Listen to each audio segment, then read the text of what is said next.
Bueno, hoy la ciudad va a ser sede de la primera reunión plenaria del Consejo Federal de la Hidrovía. ¿Qué es el Consejo Federal de la Hidrovía? Bueno, esta reunión, ahora me pican los ojos, ¿no? Hoy estamos con La Comezón. La Comezón, había una película de comedia llamada La Comezón del séptimo año o algo por el estilo, me acordé. Recordemos que Alberto Fernández vino en su momento a Puerto General San Martín a anunciar la creación de una empresa estatal para manejar la hidrovía. La hidrovía, por allí algunos no están al tanto, pero la hidrovía Paraná-Paraguay es uno de los corredores más importantes del mundo, porque es un corredor bioceánico, donde podemos exportar todo lo que tenemos y mucho más. O sea, es muy importante. Y se aprovecha poco, ¿no? Y sí, se aprovecha poco. Se ha colonizado un poco, digamos, en el último tiempo, con el avance tecnológico también, pero falta también, y falta que lo manejemos nosotros, porque si lo manejan las multinacionales, se la llevan para otro lado, muchachos. Funciona de esta manera. Bueno, el encuentro es convocado por el ministro de Transporte de la Nación, Mario Meoni, un radical que está con Massa. Él viene de Junín, originalmente fue intendente de Junín, pero está con Massa. Bueno, se va a hablar sobre este tema, se va a hablar sobre el llamado a licitación internacional de la vía fluvial, cuya concesión va a concluir luego de 25 años en manos de un consorcio integrado por la empresa belga Jal de Lul y la empresa argentina EMEPA Sociedad Anónima.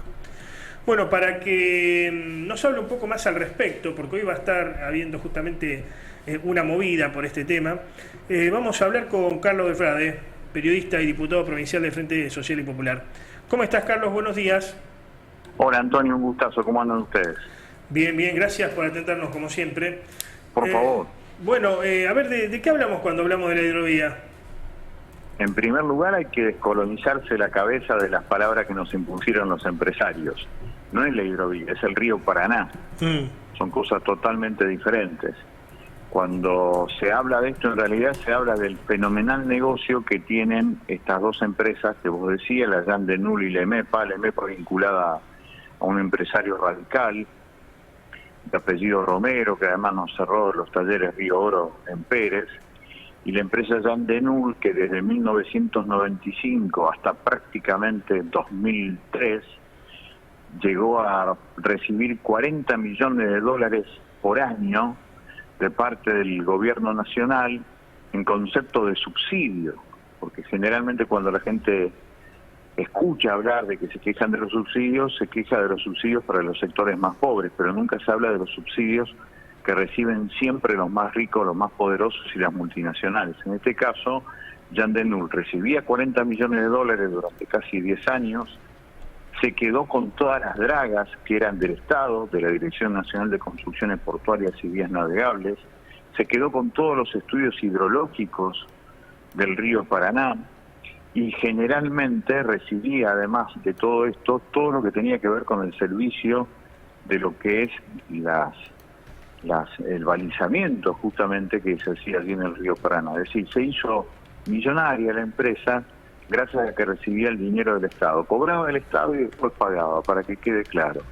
Ahora lo que se quiere renovar de parte de sectores que van de la sociedad rural hasta el Partido Socialista con Miguel Lichi a la cabeza, y por supuesto con sectores del peronismo, con sectores del gobierno actual, es renovarle la licencia para seguir explotando ellos el dragado del río Paraná, y de tal manera también establecer lo mismo que establecieron las exportadoras hace tiempo, justo este año, que también se caen la mayoría de las concesiones por el inquilinato que tienen estas grandes multinacionales sobre los puertos del río Paraná y también del litoral marítimo argentino, porque al igual que en el siglo XIX, discutir quién se queda con el Paraná es también discutir quién se queda con el mar argentino. Así que es la ocasión fundamental para que el Estado recupere, sin poner un solo peso, esta posibilidad de administrar mejor, que las riquezas argentinas se queden para la Argentina. Ahora, Alberto Fernández estuvo en agosto del 2020 en Puerto San Martín anunciando la creación de una empresa estatal que administre los destinos de la hidrovía, pero después quedó en idas y venidas, quedó allí, es como sí, que lo mismo que Vicentín. O sea, Lo claro, mismo que Vicentín. o sea, no se sabe bien qué es lo que quiere, porque por una parte lo propone, pero por otra parte no le da el impulso necesario. Además sabemos que Mario Meoni es un radical, y fue intendente de Junín, lo decíamos hace un momento, que tiene intereses propios, digamos, es Sergio Massa. Claro, porque en realidad Menem no se murió, Antonio, Menem sigue vivo. El menemismo, esto de lo que significa la traición como herramienta política, está absolutamente vigente. Por eso te hice notar lo de Lichi el miércoles pasado, diciendo que los que hablamos de soberanía nos quedamos en el tiempo. Es nada menos la soberanía que lo que define que un pueblo haga lo que tenga ganas de hacer sobre lo propio. Acá ni siquiera ya se discute qué es lo propio de la Argentina, claro, al despreciar el término soberanía. A mí me da mucha pena y mucha bronca esto. Desde Juan Carlos Venecia, que fue el director del programa santafesino de desarrollo de la hidrovía, creado ad hoc especialmente durante la gestión de Miguel Lichi, si mal no recuerdo, sí. Y además que es titular del Instituto de Desarrollo Regional, él dice que la hidrovía debe seguir operada por privados pero con mejor control. ¿Qué opinás vos? Sí, pero el control lo fueron destruyendo. Ellos quieren al Estado, como siempre, como bobo y cómplice. Lo quieren como lo quiso Menem y lo impuso en esos primeros 8 años de la hidrovía, que era poniendo plata para el dragado y el balizamiento. Para el dragado, además, del lugar más costoso que eligen, que es el canal de Punta Indio, porque yo lo que te quería agregar a esa historia que vos decías de lo del gobierno de Fernández, es que 2 meses después de ese 29 de agosto, de ese anuncio que hace nada menos que en Punta Quebracho, en donde hoy está Cargill, dice en noviembre, con el decreto 949, que el canal principal tiene que ser el canal de Punta Indio, que pasa muy cerca de Montevideo. Eso está casi a 92 kilómetros de las terminales portuarias, es mucho más costoso, no solamente por lo que lleva en cantidad de kilómetros, sino que es por su profundidad un canal de una sola vía, es decir, sirve para sacar y no para entrar. Tiene que llevarse a más profundidad, la profundidad es a 11 metros que hay que hacer. Hablo en metros porque también es eso, un proceso de descolonización, hablamos de pies siempre cuando se habla de la hidrovía. Lo cierto es que todas estas cuestiones nos están metiendo en la renovación de la matriz menemista, de que no importa quién se queda con los recursos del pueblo argentino, con los bienes comunes, sino que lo que es importante es hacer buenos negocios para las multinacionales. ¿Venecia y estos sectores hacen lobby para las multinacionales? Sí, estoy convencido, estoy absolutamente convencido. Para todos aquellos que son hoy los inquilinos de los puertos. Digo los inquilinos porque los propietarios de los puertos es el pueblo argentino. Por eso da mucha bronca que este tema sea un tema marginal. Porque generalmente ocurre así, los temas realmente de interés importante, que definen, entre otras cosas, y miles de millones de dólares que produce el pueblo argentino, se queda para el pueblo argentino, o se van afuera, no se habla. Porque los grandes medios de comunicación, por supuesto, son cómplices de esas grandes multinacionales. Sí, mucha gente ni tiene ni idea de qué se habla cuando se habla, piensa que es ciencia ficción. Hoy van a estar llevando a cabo una movida que es paralela a la reunión que se va a llevar a cabo en Rosario, se llama Recuperemos el Paraná para la Argentina, por una empresa estatal a cargo de la hidrovía, hoy a las 10 en la Plaza San Martín. Así es, así es. Después yo también leí que por ahí también la muchachada de la multisectorial de los humedales va a hacer algo parecido a las 9 de la mañana, también con esta idea de que la hidrovía no existe, sino que el río Paraná. Eso es importante, es esto del proceso de descolonización mental que te hablo.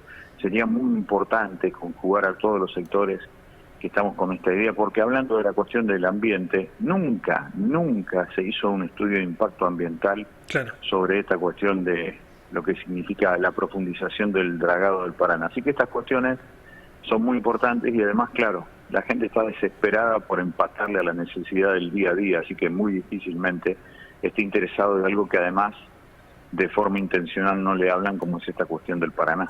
No puedo dejar de preguntarte antes de finalizar, Carlos, sobre el tema de la inseguridad. ¿Qué está pasando? Ayer nuevamente otro asesinato, en este caso en Villa Gobernador Galvez, pero a ver, a diario cambia el lugar, Villa Gobernador Galvez, Baigorria, seguimos con esta situación, principalmente en el departamento Rosario. ¿Qué es lo que está pasando?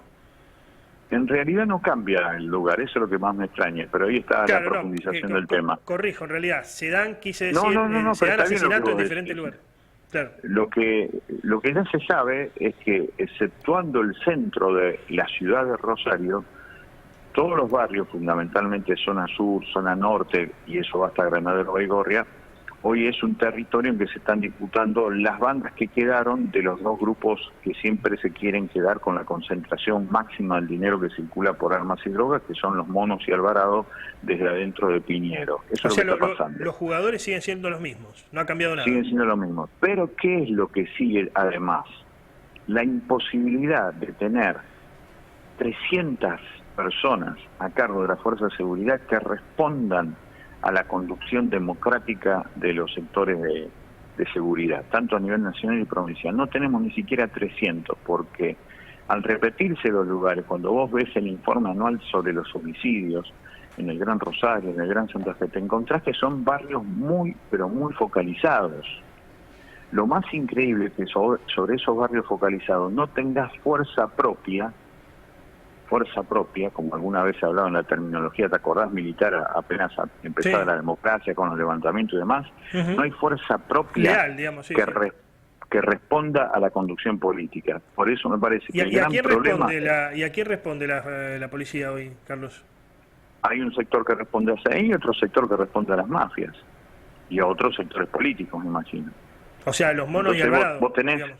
¿Cómo? O sea, los Monos y Alvarado. Sí, siguen respondiendo a ellos o a otros que han aparecido con mucha ferocidad, como este muchacho Brandon Bay, que es alevoso lo que está ordenando, que es el que ordena disparar contra bebés desde la cárcel de Piñero. Eso es alevoso, eso nunca se había visto. Una locura. ¿Saín debe renunciar o debe seguir? No, te digo la misma respuesta que dije siempre sobre Puyaro, además. Tiene que seguir, profundizar, pero tiene que pedir ayuda.